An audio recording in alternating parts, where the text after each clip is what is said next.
അഹമ്മദാബാദ് വിമാന ദുരന്തം നടന്നിട്ട് ഏകദേശം 20 ദിവസത്തോളമാകുന്നു. ഈ 20 ദിവസമായിട്ടും പ്രാഥമികമായി പോലും ഒരു വിലയിരുത്തൽ പുറത്തേക്ക് വിടാൻ അധികൃതർ തയ്യാറാകുന്നില്ല എന്നുള്ളത് ഒരു പ്രധാനപ്പെട്ട കാര്യം തന്നെയാണ്. വ്യോമയാന മന്ത്രി ഒരു ചാനലിന് നൽകിയ അഭിമുഖത്തിൽ അദ്ദേഹം പറഞ്ഞു, ഇതിൽ ഭാഗ്യശക്തി പ്രേരണയുണ്ട്, അട്ടിമറി സാധ്യതയും തള്ളിക്കളയുന്നില്ല.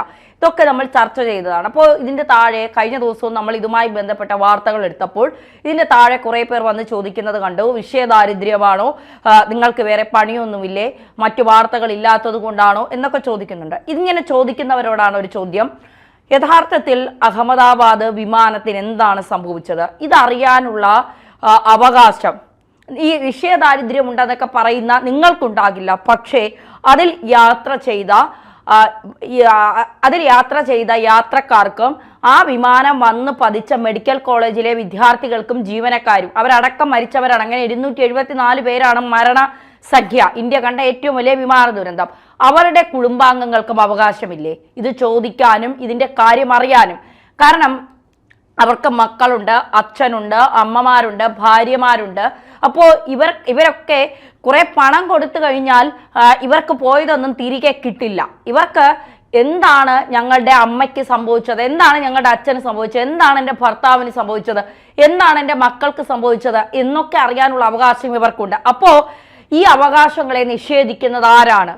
കഴിഞ്ഞ ദിവസം ഇതുപോലൊരു വാർത്ത, ഇത്തരത്തിൽ ഇതുമായി ബന്ധപ്പെട്ടൊരു വാർത്ത വന്നു. ബ്ലാക്ക് ബോക്സ് ഇന്ത്യയിൽ തന്നെ തുറക്കാൻ തീരുമാനിച്ചു. 3 മാസത്തിനകം ഇതിന്റെ കൃത്യമായ വിവരങ്ങൾ പുറത്തു വരും എന്നുള്ളത്.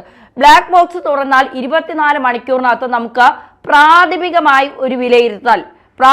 വിലയിരുത്തൽ അത് പുറത്തു വരേണ്ടതുണ്ട്. പക്ഷെ അത് എന്തുകൊണ്ട് ഇതുവരെ പുറത്തു വന്നില്ല? അപ്പോൾ സർക്കാരുകൾ അവർ മറയ്ക്കാൻ ശ്രമിക്കുന്നു എന്നല്ല പറയുന്നത്, സർക്കാരുകൾക്കറിയാം ഇതൊരു സാധാരണ അപകടമല്ല. ഇതിന്റെ പിന്നിൽ അട്ടിമറി സാധ്യതയുടെ കൃത്യമായ ആഴങ്ങളിലേക്ക് തന്നെയാണ് അവർ ഇറങ്ങിച്ചെല്ലുന്നത്. നമുക്കറിയാം MH317 എന്ന് പറയുന്ന ഒരു മലേഷ്യൻ വിമാനം അത് തകർന്നു എന്നാണ് പറയുന്നത്. പക്ഷെ അതിന്റെ അവശിഷ്ടങ്ങൾ ഇന്ന് വരെ കണ്ടുകിട്ടിയിട്ടില്ല. അതായത് ലോകം കണ്ട ഏറ്റവും വലിയ പണം ചിലവാക്കി അന്വേഷിച്ച ഒരു വിമാനമാണ് MH370 എന്ന് പറയുന്ന മലേഷ്യൻ വിമാനം.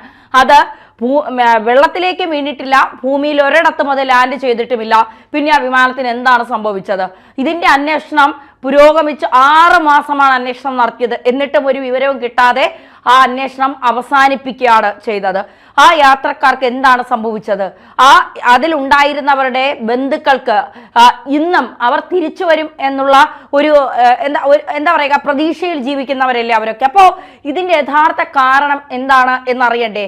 ജീവിക്കാനായി, ജീവിതം കരപിടിപ്പിക്കാനായി, മക്കളും ഭർത്താവുമായി ഒരുമിച്ച് ജീവിക്കാനായി, മക്കളെ കാണാനായി ഒക്കെ പോയവർ ആ വിമാനത്തിലുണ്ട്. അപ്പോൾ എന്താണ് ആ വിമാനത്തിന് സംഭവിച്ചത്? അതിന്റെ സത്യാവസ്ഥ പുറത്ത് കൊണ്ടുവരുന്നത് വരെ നിങ്ങൾ ഇതിൽ വിഷയദാരിദ്ര്യമുണ്ടോ, മറ്റ് വാർത്തകളില്ലേ, എന്താണ് നിങ്ങൾ ഈ പറയുന്നത് എന്നൊക്കെ ചോദിച്ചുകൊണ്ട് കമന്റുകൾ വന്നാലും ഞങ്ങളുടെ വാർത്ത ബുള്ളറ്റിങ്ങിൽ ഒരു വാർത്ത ഡെയിലി ഈ വാർത്ത തന്നെ ഉണ്ടാകും. 3 മാസമാണ് സർക്കാർ പറയുന്ന കാലാവധി എങ്കിൽ ആ 3 മാസവും ഞങ്ങൾക്ക് ഇതുമായി ബന്ധപ്പെട്ട വാർത്തകൾ സർക്കാരിനോട് ചോദിച്ചുകൊണ്ടേയിരിക്കും. എന്താണ് അഹമ്മദാബാദിൽ എയർ ഇന്ത്യ വിമാനത്തിന്, ഡ്രീം ലൈനർ എയർ ഇന്ത്യ വിമാനത്തിന് സംഭവിച്ചത്? കഴിഞ്ഞ ദിവസം വന്ന ഒരു പ്രധാനപ്പെട്ട വിവരം എന്ന് പറയുന്നത് ഇന്ധന മലിനീകരണം.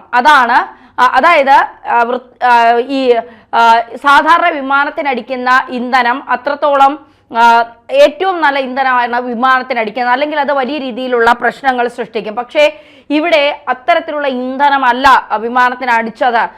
ഇന്ധനത്തിൽ മലിനമായ കുറെ കാര്യങ്ങളുണ്ടായിരുന്നു, അതാണ് അപകടത്തിലേക്ക് വഴിതെളിച്ചത്. അപ്പോൾ ഇത്തരത്തിൽ ആരെങ്കിലും ഈ ഗ്രൗണ്ട് ഫ്ലോറിൽ നിന്ന് തന്നെ ആർക്കെങ്കിലുമൊക്കെ സഹായം ചെയ്തിട്ടുണ്ടോ? വൈദ്യുതി തകരാറിലായത് എങ്ങനെയാണ്?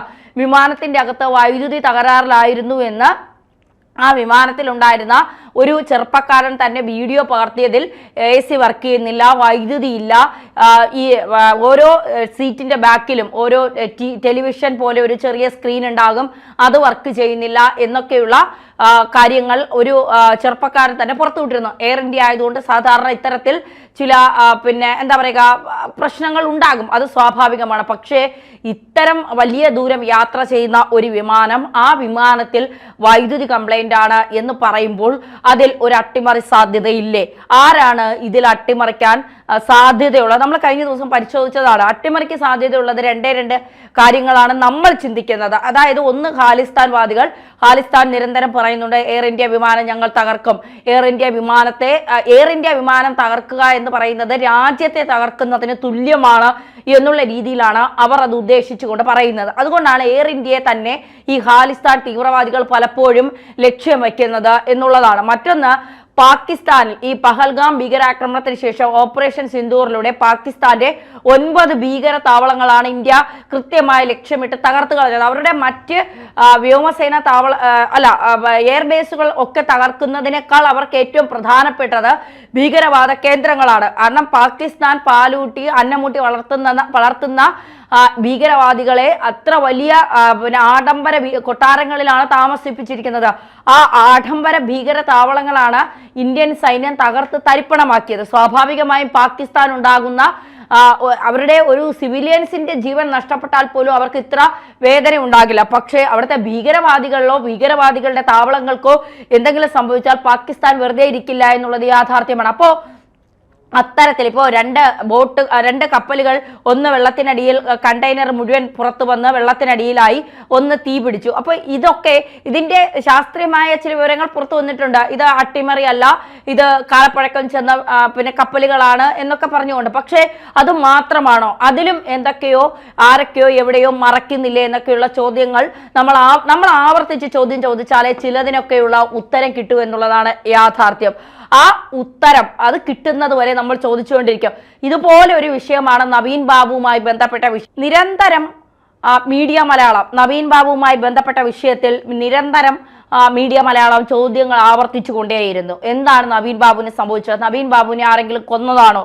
നവീൻ ബാബുവിനെ ആരാണ് ഭീഷണിപ്പെടുത്തിയത്? ആരാണ് തട്ടിക്കൊണ്ടുപോയത്? അങ്ങനെ നിരവധി ചോദ്യങ്ങൾ ഞങ്ങൾ ഇതിനൊരു തീരുമാനം ഉണ്ടാകുന്നത് വരെ ചോദിച്ചുകൊണ്ടിരുന്നു. പിന്നീട് CBI അന്വേഷണവുമായി ബന്ധപ്പെട്ട കുടുംബാംഗങ്ങൾ കോടതിയെ സമീപിച്ച സമയത്താണ് ഞങ്ങൾ ഈ വാർത്തയുടെ, കാരണം അവർക്ക് അവരുടേതായ തീരുമാനങ്ങൾ ഉണ്ടാകും. ആ സമയത്ത് അവർ CBI അന്വേഷണം വേണമെന്ന് പറയുന്നു. തീർച്ചയായിട്ടും അത് കൊടുക്കാനുള്ള അവകാശം സർക്കാരിനുണ്ട്. പക്ഷെ സർക്കാർ അത് നിഷേധിക്കുന്നു. വീണ്ടും അവർ സുപ്രീം കോടതിയെ സമീപിക്കുന്ന ഒരു സംഭവം ഉണ്ടായി. അതുവരെ ഞങ്ങൾ പ്രതികരിച്ചുകൊണ്ടേയിരുന്നു. ഇതും അങ്ങനെ തന്നെയാണ്. 274 പേരുടെ ജീവൻ എങ്ങനെയാണ് നഷ്ടപ്പെട്ടത്? അത് ആരുടെ അട്ടിമറിയുടെ സാധ്യത തള്ളിക്കളയുന്നില്ല എന്ന് വ്യോമയാന മന്ത്രി തന്നെ പറയുമ്പോൾ അതിന്റെ പിന്നിലുള്ള യാഥാർത്ഥ്യം എന്താണ്? അത് മരണപ്പെട്ടവരുടെ കുടുംബാംഗങ്ങൾക്ക് അറിയാൻ അവകാശമുണ്ട്. ആ അവകാശം അവർക്ക് നിഷേധിക്കപ്പെടുന്നതുവരെ തീർച്ചയായിട്ടും ഞങ്ങൾ ഈ വാർത്തയുമായി മുന്നോട്ട് തന്നെ പോകും. പൈലറ്റിന്റെ കസേര